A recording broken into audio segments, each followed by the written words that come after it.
की नई वीडियो में आप सभी का स्वागत है। हॉरर स्टोरी शुरू करने से पहले चैनल को सब्सक्राइब कर लीजिए, हमारे नई वीडियो की नोटिफिकेशन आपको आ जाएगी।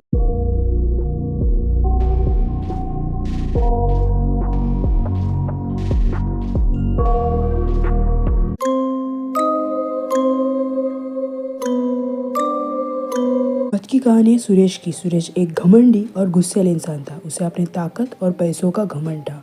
वो हमेशा हर किसी को नीचा दिखाता था। सुरेश के इसी व्यवहार के कारण सब उसे डरते थे।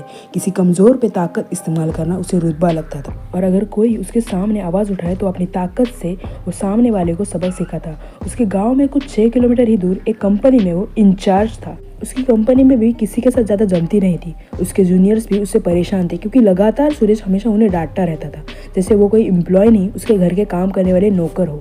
कई बार उसी के स्टाफ में से लोगों ने उसकी कंप्लेंट करने की कोशिश की, पर उससे सुरेश को कुछ फर्क नहीं पड़ता था। उसका ये बुरा व्यवहार चलता ही रहता था। एक दिन सुरेश के सीनियर ने उसे एक काम दिया।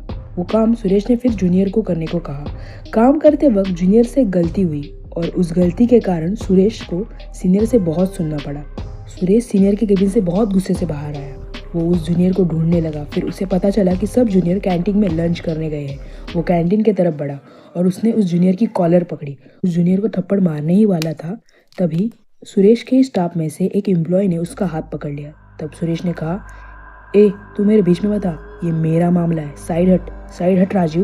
तब राजू ने जवाब देते हुए कहा, मामला किसी का भी हो, पर ये मेरा भांजा है, इससे दूर रहे। सुरेश ने कहा, तेरे इस भांजे की वजह से मुझे बहुत सुनना पड़ा। फिर सुरेश ने भांजे की तरफ देख के कहा, और तुझे काम नहीं आता ना तो नौकरी छोड़ दे। सुरेश गुस्से में कुछ भी बोल रहा था, और तभी उसकी और राजू की हाथापाई हुई। फिर राजू ने उसे जोर से धक्का दिया और कहा, सुरेश तुझे इतना ही घमंड है ना अपनी ताकत पे, तो तुझे मैं एक चैलेंज देता हूँ। सुरेश ने कहा, कैसा चैलेंज?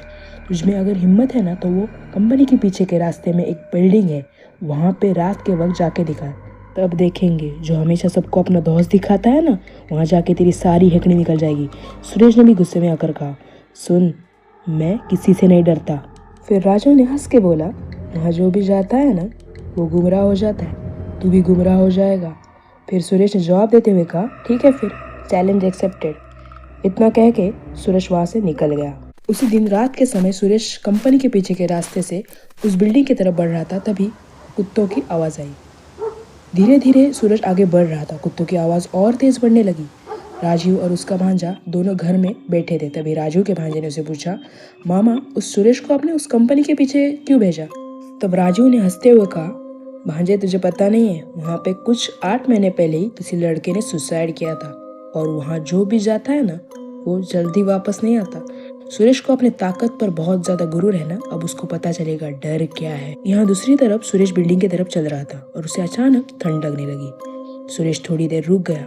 जब वो फिर आगे चलने लगा तो उसे एक साया दिखा, जैसे वहाँ कोई खड़ा हो। जैसे जैसे वो आगे बढ़ रहा था उसे वो साया दिख रहा था। बस कुछ ही कदम सुरेश बिल्डिंग की तरफ बढ़ ही रहा था, उसे एक लड़का दिखा। उस लड़के का चेहरा तो दिख नहीं रहा था, बस सुरेश ने उसकी आंखें देख ली। सुरेश ने उससे पूछा, कौन हो तुम, कब से मेरा पीछा कर रहे हो? तो वो लड़का हंसने लगा और अचानक से गायब हो गया। सुरेश डर गया और वो उस बिल्डिंग की तरफ भागने लगा। सुरेश को फिर उसके हंसने की आवाज़ आई। सुरेश सीढ़ियों की तरफ बिल्डिंग के टेरेस पर आया। उसे फिर वो लड़का दिखने लगा, जोर जोर से हंस रहा था। उसके हंसने की आवाज़ से सुरेश का सर दुखने लगा, के कारण सुरेश जोर से चिल्लाया। वो लड़का सुरेश को बार बार दिख रहा था। सुरेश पीछे पीछे जा रहा था। उससे समझ ही नहीं आ रहा था कि वो कब टेरेस के कगार पे आ गया और वो नीचे गिर गया, और वो वहीं पर बेहोश हो गया।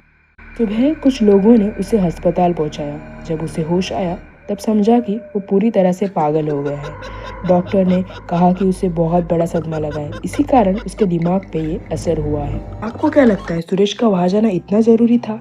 सुरेश तो जोश में होश खो बैठा। पर इंसान को कभी भी अपनी ताकत और पैसों का घमंड नहीं होना चाहिए, क्योंकि भगवान जैसे सब कुछ देता है ना, वैसे आपकी परीक्षा भी लेता है। अगर आप सही हो तो आपको कभी परेशानी नहीं होगी, पर अगर आप गलत हो ना तो भगवान सब कुछ छीनने में कभी देर नहीं करता। ये कहानी कैसी लगी आप कमेंट में ज़रूर बताइए।